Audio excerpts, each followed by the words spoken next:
Hello दोस्तों, आज की कहानी सूनी गोद। अयान और अदिति की शादी को लगभग 3 साल हो चुके हैं, लेकिन उनके घर में किसी भी प्रकार की खुशी ने दस्तक नहीं दिया था। ऐसी स्थिति में लोगों का बार बार सवाल करना आम बात हो चुकी थी। अदिति को तो बचपन से ही शादी करने का शौक था और वह अपनी माँ से कहा करती थी कि बड़ी होकर एक अच्छी माँ बनेगी। हालांकि उसकी यह ख्वाहिश आज तक पूरी नहीं हो सकी और जिसका उसे बहुत बेसब्री से इंतज़ार था।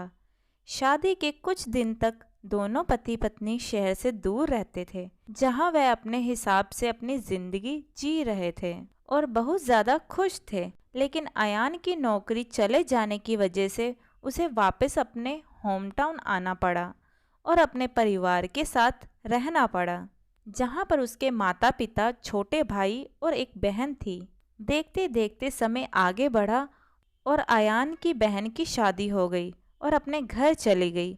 वैसे तो अदिति की सास स्वभाव से अच्छी थी और उन्होंने हमेशा अदिति का साथ दिया और कभी किसी ने भी अगर अदिति के लिए कुछ करवाहट घोली हो तो उन्होंने अदिति का ही साथ दिया था।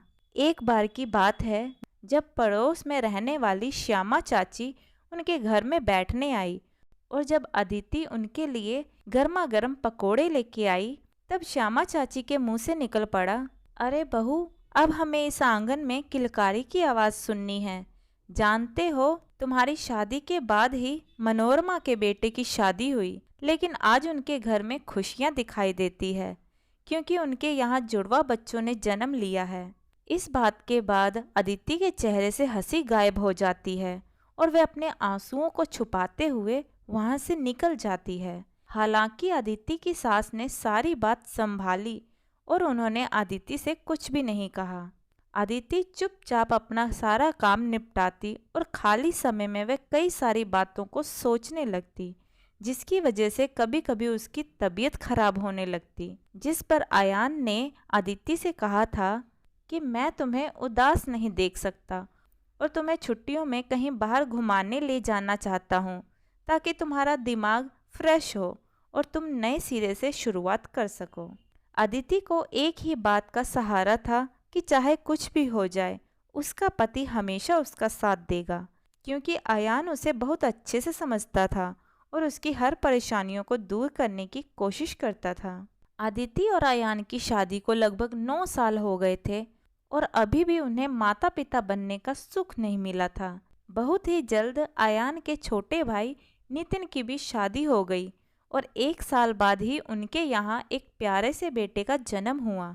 अब वह बेटा पूरे घर की जान हो गया था, क्योंकि अदिति अयान के बच्चा न होने पर उसके छोटे भाई से मिली खुशी से सभी बहुत खुश थे और अब अदिति और अयान की बजाय सभी घर वाले छोटे भाई नितिन की ही पूछ परख करने में लगते हैं। एक दिन की बात है, जब घर के सभी सदस्य अपने कामों में लीन थे, उसी समय नितिन का बच्चा जोर जोर से रोने लगा और उसी समय अदिति वहां से गुजर रही थी और उसने उस बच्चे को गोद में उठा लिया। तभी अचानक से आवाज़ सुनाई दी थी जो उसकी देवरानी की थी और उसने कहा, भाभी, मेरे बच्चे के पास उसकी माँ है। आप क्यों बार बार मेरे बच्चे के पास आकर अपना हक जताना चाहती हैं? यह बात अदिति को बिल्कुल अच्छी नहीं लगी और उसने चुपचाप बच्चे को देवरानी को देकर अपने कमरे में आ गई। ऐसे ही जब भी आस पड़ोस के लोग उसके घर आते तो हमेशा अदिति को ताना मारते कि तुमसे पहले ही तुम्हारी देवरानी का बच्चा हो गया, लेकिन तुम तो कुछ सोचती ही नहीं हो।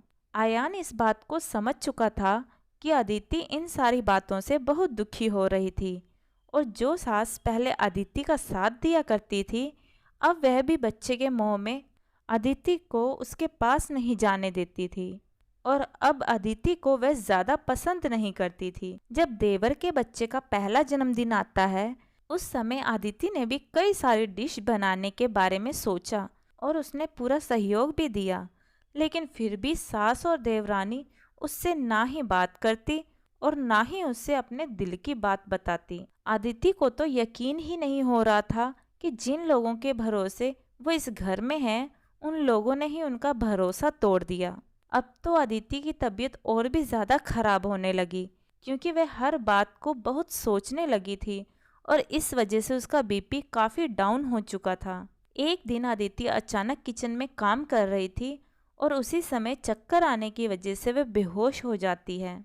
जब डॉक्टर को बुलाया जाता है तब पता चलता है कि उसकी तबीयत इतनी खराब हुई है क्योंकि उसका बीपी काफ़ी ज़्यादा कम हो चुका है और इस वजह से उसे हॉस्पिटल में एडमिट करना पड़ सकता है। अदिति को बार बार एक ही बात खाए जा रही थी कि शादी के 9 साल बाद भी वह माँ नहीं बन सकी। और ऐसा भी नहीं था कि उसने डॉक्टर से सलाह मशवरा नहीं किया हो। शहर में आने वाले हर डॉक्टर से सलाह मशवरा कर चुकी थी, लेकिन कोई फ़ायदा नहीं हो रहा था। अयान ने उसकी तबीयत देखते हुए अदिति को 1 महीने के लिए मायके भेज दिया ताकि वह अपनी तबीयत को ठीक कर सके। एक दिन वह अपने मायके वालों के साथ घर में बैठकर टीवी देख रही थी कि उसी समय पड़ोस की श्यामा चाची उसके घर पहुंच गई। उससे कहने लगी, तुम्हारे बारे में सोचकर मुझे बहुत बुरा लगता है। तुम्हारी और अयान की जोड़ी बहुत अच्छी थी और मुझे तुम लोग बहुत अच्छे लगते थे, लेकिन नियति को कुछ और ही मंजूर था। अदिति ने आश्चर्य से चाची की ओर देखा, तब उसे पता चला कि घर वाले अयान की दूसरी शादी की बात कर रहे हैं, क्योंकि उन्हें ऐसा लगता है कि अदिति अब उन्हें संतान सुख नहीं दे सकती और अब वे लोग नहीं चाहते कि अदिति उनके घर वापस आए। अदिति को इस बात पर बहुत गुस्सा आया क्योंकि आज तक उसने इस घर के लिए काफ़ी कुछ किया था और कभी भी किसी भी घर वाले को दुखी या परेशान नहीं किया था। उसने अपने बहू होने का फर्ज बहुत अच्छे से निभाया था और कभी कोई कमी नहीं रखी थी। फिर भी आज उसकी इस कमी के लिए घर वालों ने ऐसा फैसला कैसे ले लिया? क्या अदिति उनकी कोई नहीं लगती? उसके मन में लाखों सवाल चल रहे थे। चाची तो अपना काम करके निकल गई थी, लेकिन उसके दिमाग में होने वाली हलचल को रोक नहीं सकी। कभी अदिति को लगता कि उसे अयान से बात कर लेना चाहिए, तो कभी अदिति को उसके नाम से नफरत होने लगती थी, क्योंकि जिन लोगों को उसने अपना समझा था आज वही पराये नजर आ रहे थे। जहां अदिति 1 महीने के लिए मायके आई थी, अब उसे यहाँ रहते हुए 2 महीने हो गए थे। अदिति के माता पिता भी अब चिंतित नजर आने लगे थे। अचानक एक दिन अदिति को यह बात पता चलती है कि देवर देवरानी के बेटे को बहुत ही खतरनाक बीमारी ने जकड़ लिया है और इस वजह से उसे ब्लड की आवश्यकता है। तब उसे याद आता है कि उसका और देवर देवरानी के बच्चे का ब्लड ग्रुप एक ही है और वह तुरंत हॉस्पिटल पहुंचकर अपना फर्ज अदा करती है और उस बच्चे को अपना खून देती है। ये देखकर देवर देवरानी की आंखों में पानी आ जाता है और दोनों हाथ जोड़कर अदिति के सामने बैठ जाते हैं। अदिति उन्हें उठाते हुए कहती है, भले ही आप लोगों ने मुझे पराया कर दिया हो, लेकिन मैं उस मासूम से बच्चे से कैसे दुश्मनी मोल ले सकती हूँ। उसके आने के बाद मैंने अपने अंदर की ममता को देखा। भले ही वह मेरा नहीं था, लेकिन उसकी एक हंसी से मैं अपने सारे गम भुला चुकी थी।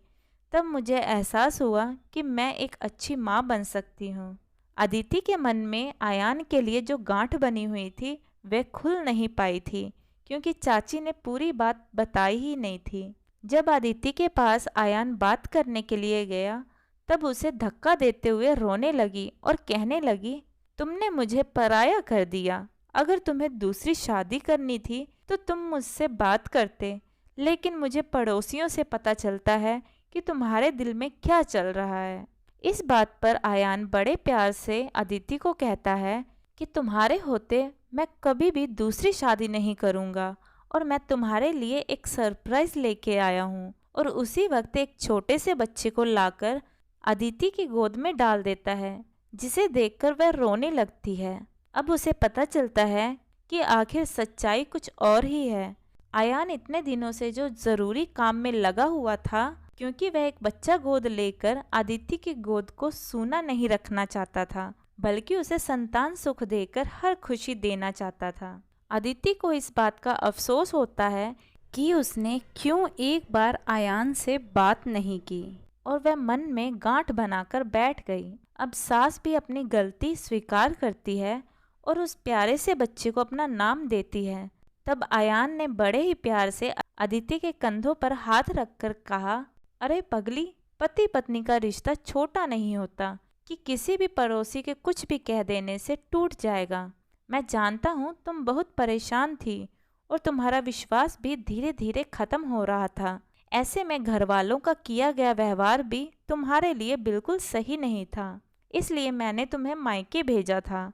आज अदिति और अयान के बच्चे का पहला जन्मदिन है, जिसमें उन्होंने लगभग पूरे शहर को बुलाया था और उस पड़ोस वाली श्यामा चाची को तो अदिति खास तौर पर आमंत्रण देने उनके घर पहुंची थी। अदिति के जीवन में जो भी कमी थी वो उसके पति की वजह से पूरी हो गई और आज वे अपने आप को दुनिया की सबसे खुशनसीब औरतों में से एक समझ रही थी। दोस्तों, दरअसल देखा जाए तो ये बिल्कुल सही है। एक औरत की जीत उस समय होती है जब उसका हमसफर उसके साथ हो। ऐसे में हमेशा पति पत्नी के बीच होने वाले मतभेद को ठीक करने के लिए किसी और की नहीं बल्कि स्वयं पति पत्नी की आवश्यकता होती है, ताकि अपने जीवन का निर्णय ले सकें और तीसरे को बीच में आने से रोक सकें। किसी भी परेशानी या दुख के समय पत्नी हमेशा अपने पति की ओर देखती है। ऐसे में पति का कर्तव्य बनता है कि वह अपने पत्नी का साथ दे और उसे हमेशा खुश रखे। तो दोस्तों, आपको हमारी आज की यह कहानी कैसी लगी कमेंट करके ज़रूर बताइएगा। कहानी पसंद आई हो तो वीडियो को लाइक शेयर करें और चैनल हिंद स्टोरीज डियर को सब्सक्राइब करना ना भूलें। वीडियो को पूरा देखने के लिए बहुत बहुत धन्यवाद दोस्तों। तो मिलते हैं अगली कहानी में, तब तक के लिए जय श्री कृष्णा।